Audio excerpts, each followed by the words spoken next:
Kal Kadosh, Boker Or, Shavua Tov. Day 45 in Bekiim, Bahalacha. It says over here like this. We are in Halacha Nun Gimel, page 139. 53. Okay, Halacha number Nun Gimel. We do not say Mizmor LeTodah on Shabbat, Yom Tov, Rosh Hashanah, or Kippur. Instead, after Baruch Shamar, we recite Mizmor Shil Yom HaShabbat and Hashem Malach Geut Lavesh. In some communities, when Yom Tov is on the weekday, so the first verse of Tehillim 92 is omitted, and then they begin with Tov Leodot LaHashem. Okay, that's what we do actually. In most communities, however, the first verse is not omitted. Either custom is acceptable. So here he is accepting both. Okay, so let's see the footnote 193. The Orchot Chaim. Okay, so the Orchot Chaim comes and he says, is cited in the Bet Yosef. He gives instructions to begin with the Tov Leodot on a weekday of Yom Tov. So this is already the Orchot Chaim. The Pri Chadash counter that is correct to recite the introductory verse of Mizmor Shel Yom HaShabbat, even then. Why? Because Yom Tov is also called Shabbat, by the way, right? Because it says Machorat Shabbat, right? From the day after Shabbat, and there Shabbat is actually Yom Tov. And a number of Achronim, including the Mishabra, concurred with this. In fact, the Minagim Sharabenu Yitzchak Madura, a disciple of the Maharam Rotuburg, likewise testified that his personal practice was to include the introductory verse of Mizmor Shel Yom HaShabbat. There's also the ruling of the Lechem Chamudot in the Knesset Gdolah, the Ruach Chaim Kafachim Falache, and this is also the conclusion of the Kafachim Sofer. Even so, Maran Shon Tzion said that either one is acceptable. So again, Rav Vadia says whichever one that you do is going to be acceptable. The common custom in the communities of Morocco, Northern Africa, is to omit the first verse, right? At one time, this was a widespread custom also in Yerushalayim, okay, except for the Kabbalists, okay, in the Yeshiva Betel. This is the testimony of the Sdei Chemet, cited by the Bet Menucha. His conclusion that each community may continue its own tradition regarding this matter, and see the Aleh Hadas. Aleh Hadas was for the Tunisians, okay, so therefore basically it comes out that, you know, we do have what to rely on, and that's our minhag until today, right? Somebody wanted to find out about what happens with the minhag of Baruch Shamar. So somebody just was telling me, but Baruch Shamar, right? They said that you're not supposed to do it. I went and I said, it's a Rambam. So they were actually shocked, right, that I brought them a Rambam. Rambam Mefurash does long Baruch Shamar, just like us. Rambam. So it's not only Rabbi David Budurham, that the majority of our tefillot are based upon Rabbi David Budurham, it was also the Rambam. So think about it. Rabbeinu Moshe, they're Maimonides. He's got at the end of Ahava, he's got his Sidur, Seder Tefillot. And there he brings Mefurash, he does the long Baruch Shamar. So we're not any better than the Rambam. You understand? We have the Rambam, we have the Rabbi David Budurham, we have the Rishonim. So you're right. So you have the Arizal HaKadosh and this and that, and a piece of paper that falls down from heaven. Okay, fine. So we do that during the week. But on Shabbat, we have Rambam. You understand? Rambam, Rabbi David Budurham, that's what we base upon ourselves. Fine. 54. We're going to say Mizmor LeTodah, even on the day before Pesach. On Chol HaMoed Pesach, on the day before Yom Kippur, and on Chol HaMoed Sukkot. Likewise, we say it also the day before Tisha B'Av and on Tisha B'Av. Again, our custom is not to say it, right? Because whenever the concept was that since you're doing the Mizmor LeTodah, this is based upon the Ramah, right? Because basically what's happening is that anytime was the Todah brought because of the Korban Todah. So now we don't bring the Korban Todah Erev Kippur because since you can't eat it, right, on Kippur, so therefore, even though you're bringing it during the day, and then after that, we didn't bring the Korban Todah. The same halacha would apply to Pesach. Why? Because we know the Korban Todah was one of the main korbanot, which was chametz, meaning you had the shtei alechem on Shavuot, right, which was chametz gamur, right, and then you had the Korban Todah. Korban Todah had 40 loaves of bread. 10 of those 40, 4 groups of 10. 10 of those 40 was chametz gamur. So since it was 100% chametz, so therefore you couldn't bring a Korban Todah on Erev Pesach, but then it's going to become chametz. So therefore, that's why the minhag of the Ashkenazim and of Moroccan Sfaradim was not to say Mizmor LeTodah on Erev Pesach or on Erev Kippur v'chulu v'chulu. Yehi Chevod, right? It's 55. So it says Mizmor LeTodah is followed by the passage of Yehi Chevod. This is a collection of 18 Pesukim, okay, which Hashem's name of Shakai is spelled Shin Daled Yod, and these 3 letters can be arranged in 6 different orders. Right? That means you could do Shin Daled Yod, Shin Yod Daled, right? Daled Shin Yod, Daled Yod Shin, right? Yod Shin Daled, Yod. You have 16 different, 6 different ways of how to do it. Okay? Each of the 18 verses corresponds to one of the letters of the name of Shakai. Within these verses, the name of Havaya is found 18 times, corresponding to the 18 dimensions, which is basically like the Amidah.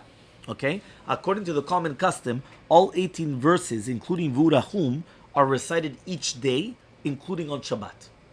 Okay, so that's a concept of Yehi Chevod, right? Very, very important to have Kavanah and everything. So let's see 194, 195. 194. This is a teaching of Ben Ish Chai, taken from the Shara Kavanot. In reality, the 18 Pesukim contain the name of Havaya 19 times.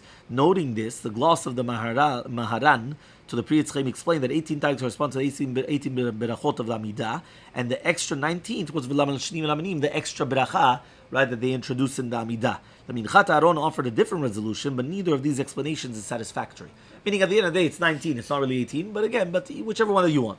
Most likely, the correct answer is that the final two verses are not actually part of Yehi Chevod, and therefore they are really be'emet only 18 times the name of Havaya. The Shara Kavanot clearly counts the last two verses of the passage separate from Yehi Chevod. The Rokeach as well does not count the name of Havaya in the verse of Hashem Oshia Melech Yanenu Korenu, right, among the names found in Yehi Chevod. Now, if we're going to say right now that really be'emet the last two psukim of Vurachum is not going to be considered part of Yehi Chevod, so then there's only going to be 18 names of Hashem, but now you don't have 18 psukim then. So that's what he says here. If this is the case, Yehi Chevod only has 16 psukim then, not 18. So this could also be resolved. For the verse of Hashem Melech Hashem Malach is actually 3 verses combined. So although Hashem Melech is a repetition of the preceding verse, and Hashem Malach is a repetition of the following verse, the passage will still contain 18 verses. The fact that the 2 verses are recited twice does not mean that they do not count. Despite this, the final 2 verses are included in the Yehi Chevod for the sake of the letters of Shin Dalet Yod, while the combined verses of Hashem Melech, right, count only as 1 verse for those letters. This seems very confusing, self-contradictory, but this serves as a glimpse of the depth and the complexity of the Kabbalah, obviously. So, if you're going into Kabbalah, obviously you've got like it's a back forth of the different things here. 195. So he says that this is going to be reciting even on Shabbat. The verse of V'urachum introduces, right, the Arvi prayers every weekday evening, but it's skipped out on Shabbat and Yom Tov, following the instructions of the Zohar HaKadosh. This verse is recited at the time of the offset of the dread of Geinam, and that it is not necessary on Shabbat and Yom Tov. The Magen Avraham testified that in some communities, this verse was omitted on Shabbat. And the Shelat Yavetz likewise also gives it to omit it. This is no longer the common custom, since Shar Kavanot states that specifically there was said in Shabbat as well, and see also Kav Chaim, which means, technically speaking, some people actually put it in brackets, meaning on Shabbat, they were not finished with Vurachum Yechaper Amon. Right? Which does make sense, because I'm saying, since when do we speak about Avonot on Shabbat? But, so there does, the Svara is there. But, right, some people, they have that. Fine. Ashre Yoshev Betecha. 56. Upon concluding the passage of Yehi Chevod, we immediately continue with Ashre, beginning with the pasuk of Ashre Yoshev Betecha Od Yalelucha Sela, which is 196. Okay, and then continuing with Hashem Shekach Lo Hashem Shalom Lukav Tila LeDavid. Okay, fine. So it says over here like this, right? He comes and he says like this, 196. The Bet Yosef explained that our sages say in Gemara Berachot from this pasuk that the halacha that a person should sit and meditate an hour before praying, right? Before praying. Rashi there explains the following the order of the verse that he says Ashre Yoshev Betecha, sit in your house, and then, right, first Ashre Yoshev Betecha, and then Od Yalelucha Sela. Okay, that's what you're supposed to do. Okay, so he comes and he says, according to the Kabbalah, it is very important that we do not pause between the end of Yehi Chevod and the verses, or between the verses of Tehillah LeDavid.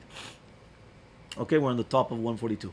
If someone realizes that the congregation is about to say Kaddish or Kedusha, and he's going to interrupt and respond, he should either pause in the middle of Yehi Chevod or hurry to recite all the verses before he will need to interrupt and respond.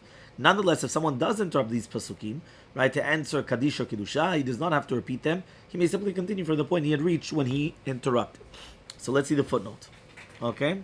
197. The Ben Ish Chai, he explained that by interrupting between the pasukim, these pasukim, one creates a flaw in the crown formed in heaven through reciting them. Meaning, when we come and we say this psukim, we make a crown for Hashem. So if we're going to stop in the middle, we're making a flaw in it. So he says the Ben Ish Chai therefore ruled that if someone realizes that we're going to say Kaddish Kedusha, pause in the middle of Yehi Chevod, right, and that's it. He added, right, that he had already ruled in his Mekabtzeel that if someone is caught unawares, right, and must interrupt these verses to respond, he should repeat the last 3 psukim of Yehi Chevod, and then again it start Ashre, right, without an interruption. But in the Yod Yosef Chai, he added that it is best in such a case to repeat the entire Yehi Chevod. Meaning, don't just do the last 3 Pesukim of Yehi Chevod, the entire Yehi Chevod, and then you continue Ashre. Maran Rishon LeZion disagreed with these rulings, and he said that even if somebody does interrupt, because he's forced, he does not have to repeat them again. He argued that this cannot be more stringent than interrupting in the middle of the Shema to respond to Kaddish, when there's no obligation to repeat anything. Okay? And with this, we conclude.